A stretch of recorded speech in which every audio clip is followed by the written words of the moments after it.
यूरोपीय कंपनियों का आगमन भारत में देखा था। आज हम एक एक कंपनियों को छोटा छोटा अध्ययन करेंगे कि कंपनियां कैसे स्थापित हुई, भारत में आई, इनका क्या भारत में योगदान रहा। सबसे पहले पुर्तगाली ईस्ट इंडिया कंपनी के विषय में देखेंगे। जैसा कि आपने ही पहले देखा था कल कि प्रथम यूरोपीय कंपनी जो भारत में प्रवेश की उसका नाम था पुर्तगाली ईस्ट इंडिया कंपनी। पुर्तगाली ईस्ट इंडिया कंपनी भारत में सबसे पहले प्रवेश की और इसकी स्थापना हुई है। इसकी स्थापना आप लोगों को याद होगा, हमने कल ही बताया था 1498 में। और इस कंपनी के द्वारा भारत में प्रथम कारखाना, इस कंपनी ने भारत में अपना पहला कारखाना कोचीन में स्थापित किया। कोचीन में स्थापित किया 1503 में। इसके पश्चात इस कंपनी के द्वारा दूसरा कारखाना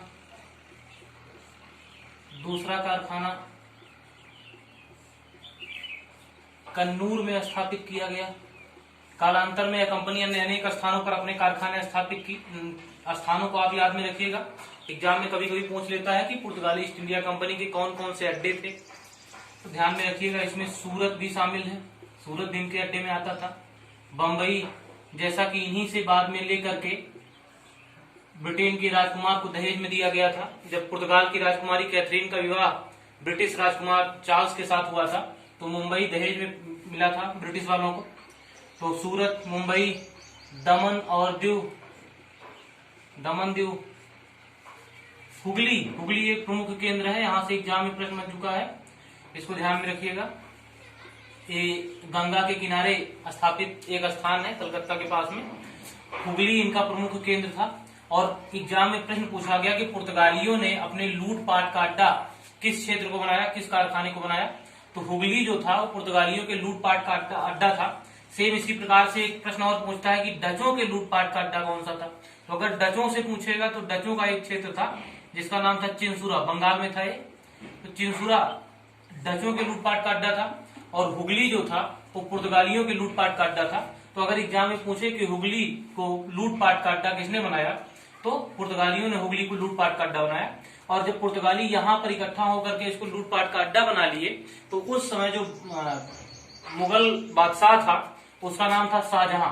तो मुगल बादशाह शाहजहां ने इसको छुड़ाने के लिए हुगली को अपने एक सेनानायक कासिम खान को 1.5 लाख सैनिक के साथ, कासिम खान को 1.5 लाख सैनिकों के साथ 1.5 लाख सैनिकों के साथ हुगली में भेजा। और इसके पश्चात हुगली में कुल 300 पुर्तगाली और 600 कुल ईसाई सैनिक यानी कुल 900 लोग मिलकर के इसकी सेना का 3 महीना सामना किए। लेकिन 3 माह के बाद ये लोग हार गए और शाहजहां के सामने पुर्तगालियों को घुटने टेकने पड़े। और इसके बाद इन्होंने इनसे क्षमा याचना मांगी और शाहजहां के द्वारा क्षमा कर दिया गया इनको। तो यह इनका क्षेत्र रहा। तो आप मुख्य रूप से इनके क्षेत्र ध्यान में रखिएगा, किन किन जगहों पर मुख्य रूप से इन्होंने कारखाने स्थापित किए थे। पहला और दूसरा आपको याद ही रहेगा, बाकी ढेर सारे हैं। तो अच्छा, इसमें कुछ चीजों को और देखेंगे। जैसा कि आप लोगों ने कल देखा था कि पुर्तगालियों का भारत में आगमन वास्को डिगामा के द्वारा हुआ है। वास्को डिगामा है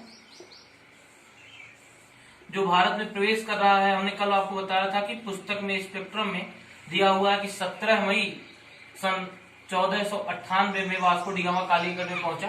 तो वास्को डिगामा अकेले नहीं आया था। एक प्रश्न एग्जाम में एक बार और पूछा गया कि जब वास्को डिगामा भारत में आया तो इसका पथ प्रदर्शन किसने किया था या इसको रास्ता किसने दिखाया था। तो वास्को डिगामा को रास्ता दिखाने का कार्य एक अरब यात्री था, अरब यात्री ने किया था। क्योंकि अरब वाले भारत में पहले से व्यापार करते थे, भारत में घोड़े लेकर के आते थे, भारत से कपड़े लेकर के जाते थे, यूरोप और भारत के बीच में मध्यस्थता का कार्य करते थे। लेकिन ऑटोमन साम्राज्य के बाद अरब लोगों के द्वारा व्यापार किया जाना यूरोप में बंद हो गया और यूरोप के लोग डायरेक्ट भारत में आने लगे। तो एक अरब यात्री था जिसका नाम था अहमद इब्न मजीद। ज्यादातर किताबों में इसको लिखा हुआ है अब्दुल मजीद। तो इसको अब्दुल मजीद कह दें या फिर अहमद इब्न मजीद कह दें। वैसे स्पेक्ट्रम में आप देखेंगे तो अहमद इब्न मजीद ही मिलेगा आपको। तो अरब यात्री अब्दुल मजीद की सहायता से वास्को डिगामा भारत में 90 दिनों में पहुंचा था। अच्छा, एक प्रश्न और एग्जाम में पूछा जाता है कि वास्को डिगामा भारत में कुल कितनी बार यात्रा की है। तो वास्को डिगामा भारत में कुल 3 बार यात्रा किया है। वास्को डी गामा भारत में कुल 3 बार यात्रा किया। देखें, सबसे पहले तो यह 1498 में आया। 1498 के बाद इसकी दूसरी यात्रा 1502 में रही। 1502 ईस्वी में भारत आया और 1524 ईस्वी में यह भारत आया। कुल 3 बार वास्को डी गामा ने भारत की यात्रा की है।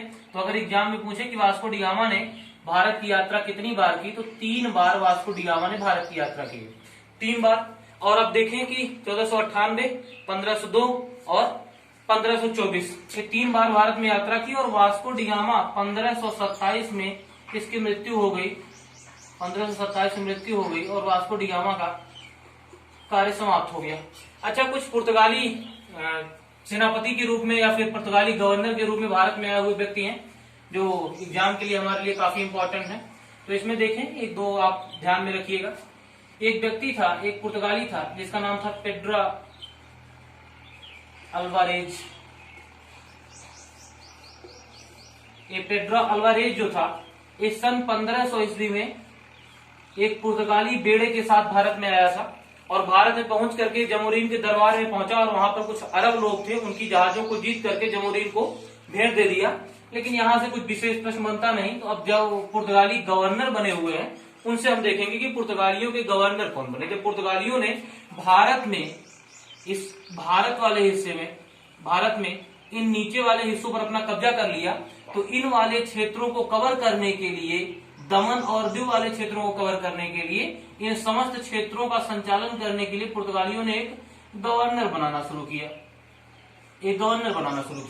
और गवर्नर भारत में पुर्तगालियों के द्वारा बनाए कौन कौन से गए? कुल 3 बनाए गए हैं मुख्य रूप से। देखते हैं आगे।